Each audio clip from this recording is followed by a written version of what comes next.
Welcome back to Corbin AI, where I'm showing you daily how to start leveraging artificial intelligence in your personal and your business life. And you clicked on today's video, as I'm going to give you something from personal experience from the business we're building out as an AI SaaS that can really increase the value of your underlying SaaS by 10x, 100x, 50x, whatever it may be. I know the title is a little clickbaity, but this actually is a pretty fundamental thing to know to distinguish yourself in the market, to give yourself a competitive advantage, and really grow and make as much money as possible when building out your AI SaaS. So as always, we usually have some API documentation behind me. We got some API documentation from Google Workspace. I love Google. I love the UI. And if you're familiar with this channel, we did a video where we discussed different business ideas. One had to do with Google Maps API. One had to do with Gmail's API, Twitch's API, Google Meet and Zoom's API. So a bunch of different APIs. So I'm going to jump into specifically looking at that idea that we created when it came to Gmail's API. If you want to see that video, I'm going to go ahead and jump it up right there and you can check it out. But with the Gmail video, or with the three business ideas that are specific to AI SaaSes, they all had something in common. And what they had in common was the idea that we are taking the OpenAI's API and we are connecting it, or OpenAPI, let's just call it that, and we're connecting it into another software's API in order to achieve a more streamlined process for the end user. So for the Gmail, it was more of a B2B SaaS because of the fact that we're dealing with businesses and handling operations with their emails. For Twitch, it was, B2B again, but more in the context of creators. So we're creating a SaaS that uses one of their API calls that does short clips, therefore, streamlining the process for Twitch creators to get short content. And then for the meeting SaaS, it was more in the context of creating notes for different platforms, whether that be Google Meet or for Zoom or whatever way that you do one-on-one videos for clients, or just, type of video type in the cloud type software. So all these had one thing in common though. The one thing they had in common was the fact that the underlying SaaS you were building out depended on these platforms. So it depended on Google giving you access to more quota for their Gmail API, depended on Twitch giving you access to more quota, it depended on either Google Meet or Zoom giving you access on more quota. So it kind of puts you into a corner in the sense of, if one of these chose to basically cut you off, you're kind of losing a lot of your value and therefore could really hurt your SaaS. But in today's video, let's find out how to circumnavigate that and really make sure that when we create a SaaS, we got every single corner covered. Now, I'm not sure when you're watching this video. If you're watching it within the last month, then this is recent. If you're watching it months from now, then we've probably already launched our AI SaaS. But personally, for us right now, we are waiting for Google to allow us to use more of their API in the context of our SaaS. So we've kind of been in a limbo period, which we don't mind, because honestly, we've been improving the platform a lot. We've been optimizing the platform a lot. But it really makes you realize that, we've been in this review process for more than 3 weeks now. So even when you get to the point of finishing your SaaS, there's an extra leg here where, it's honestly not bad. It allows you to optimize the platform. So, keep it as it is. But keep in mind here, it's like even the development phase, post-development phase, production phase, you still got to wait. So the most important thing to understand is you got to make a product that can stand alone. So what do I mean by standalone? You have to make a product that, by getting access to Gmail's API or getting access to Twitch's API, yes, that is a nice little, huge value point to your SaaS.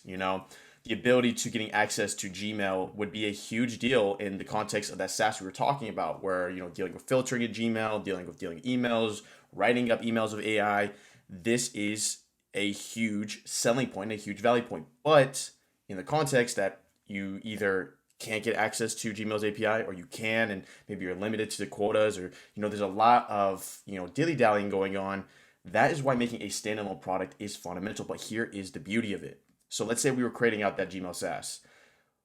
We are creating out logic and processes using OpenAI's API to do certain things in that SaaS. So let's just give a couple examples here. Let's give two main examples. So first example here is we're creating a filter system where we'll be able to analyze an email coming in and mark it as, maybe, let's say in this context, mark it as either cold or warm. So have we talked to this individual before? Yes or no? This is kind of like the logic that'd be going on OpenAI's API. Does this seem like a fresh email that we've never touched before? Okay, so then automatically add a cold tag. So if you're not familiar with this, you can check out that video. But on the UI front end of the user's dashboard, you'll be able to hit a checkbox that essentially identifies whether they want tags associated with emails that are cold. This is like one thing that is predicate on having the API access in Gmail, as that allows us to streamline the process for automation.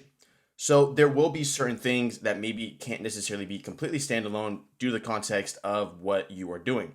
But there's logic that you're creating within maybe that specific context that can be standalone. So the logic of creating a draft email. So one of the things that could have been a selling point on that platform would have been the ability to go through our logic. And when I say logic, I mean basically the way that the code files, go through the process of speaking to your backend database and kind of process data. So logic is just a really simple way of just saying, what is the logic to create a draft email, right? And this encompasses code, API calls, and different ways of structuring your code and how to handle data points. So you've created logic though, where you create a draft automatically for XYZ reason. And what's great is that if you have access to Gmail's API, perfect. An email comes in, we've identified it, gone through some type of filter system where we know that we want to create a draft for this type of email. Now we're going to automatically create a draft that is tailored to the business's context and essentially kind of proceed from there. But what is perfect about that situation is that's a standalone product. And why do I say that? Because since a lot of that logic is already kind of on your side of the server, so think about it. In the context of that Gmail SaaS, one of the main pages found would have been a page that was dedicated to the business's context and what the business does. So the business will put in, hey, we're a service-based business that does real estate in the Florida region. Here's some example emails, like, business data, understanding your underlying business data that you would use in logic throughout your underlying SaaS. But now that essentially we got the business's data and the Gmail API connection would be amazing, or the Outlook API connection would be amazing. But in theory, we could still write that draft email because we got the business context. They would just essentially go to another window on your platform, input maybe the subject line or the body of the email. So they just do a simple copy and paste of the body, and based off the body, the standalone solution is that you would print out the entire email, and then the individual could just grab this email and paste it back over into their Gmail or their Outlook server, or just inbox. Wow, that does not look good.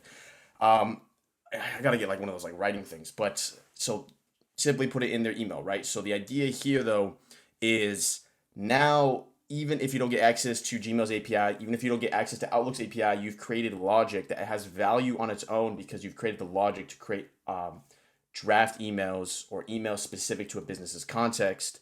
Therefore, that increases your value tremendously as someone that's trying to invest in your company, or if you plan on selling your company in the future, or if you just plan on providing a ton of value for your company. Now you provided a standalone software solution.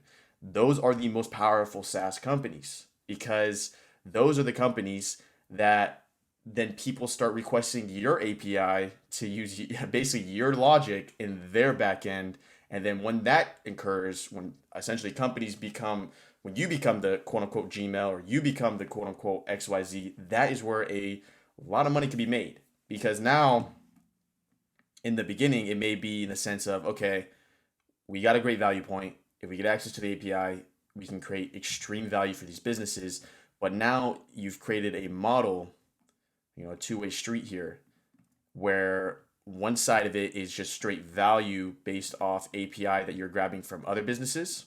So in this context, it'll just be Gmail. But then another value point is when you pass out that API, your own API, to other businesses or other softwares to use. So in that context, for some reason, maybe a software wants to use your Gmail logic, your created draft logic in their software, so they can do an API call, and then you figure out some type of pricing system there.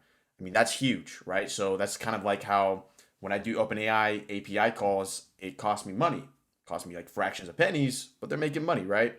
When I deal with Gmail and API calls in that context, I'm not too specific or I don't know the actual cost associated when it comes to Gmail's API, but at scale, you're calling the Gmail API that much, it's going to cost you a little money.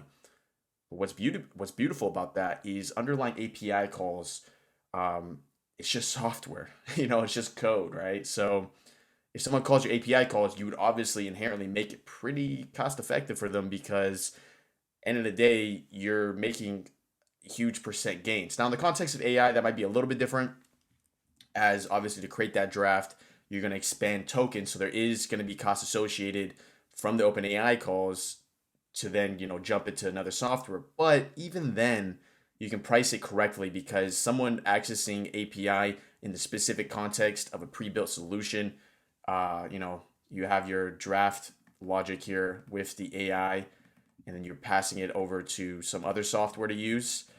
It's not going to be too much of like a wow moment for that software to be like, whoa, like this is too much, because for them, they inherently know that there's AI in this flow, therefore it's going to be a little bit more expensive.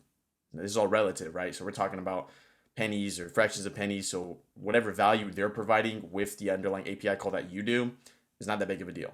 So knowing that, it one, it just shows the beauty of software and why the industry of software, even if you're watching this video up to this point and you have little to no coding experiences, I mean, kudos to you. This is a huge lucrative field, and if you really want to get started in it, I encourage you to check out either 6-month plan towards it, but just real quick summary of that.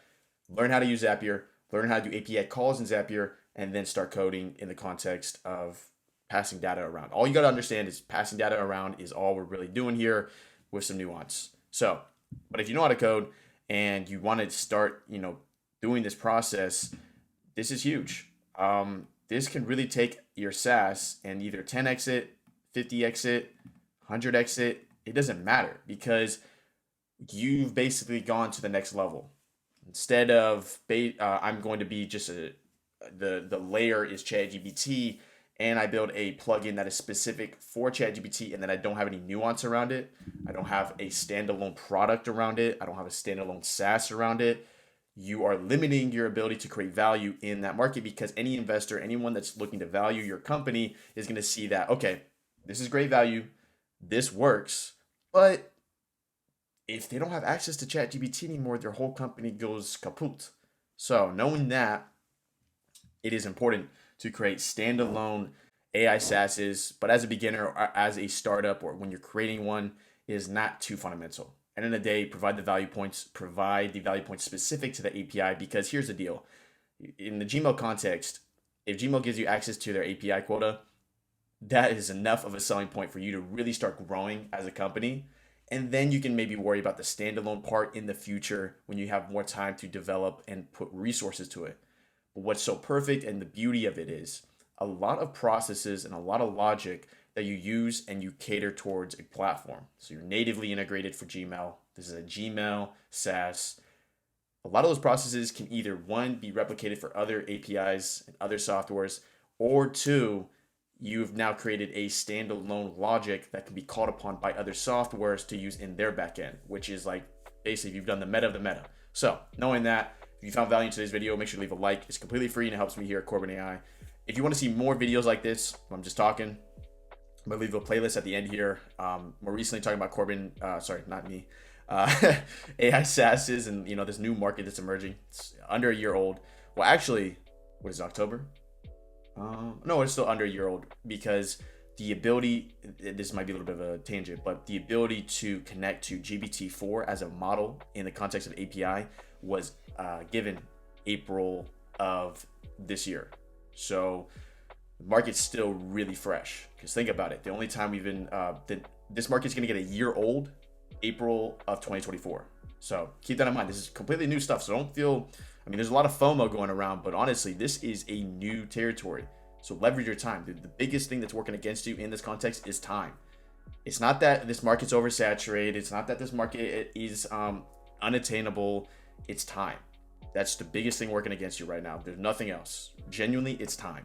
Because everything I'm describing here, 2 years from now, this is going to be a very hard market to get into.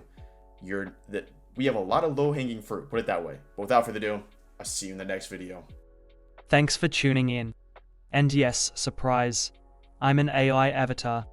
Make sure to explore more here at Corbin AI, where we demystify AI for your personal and business life. Until next time.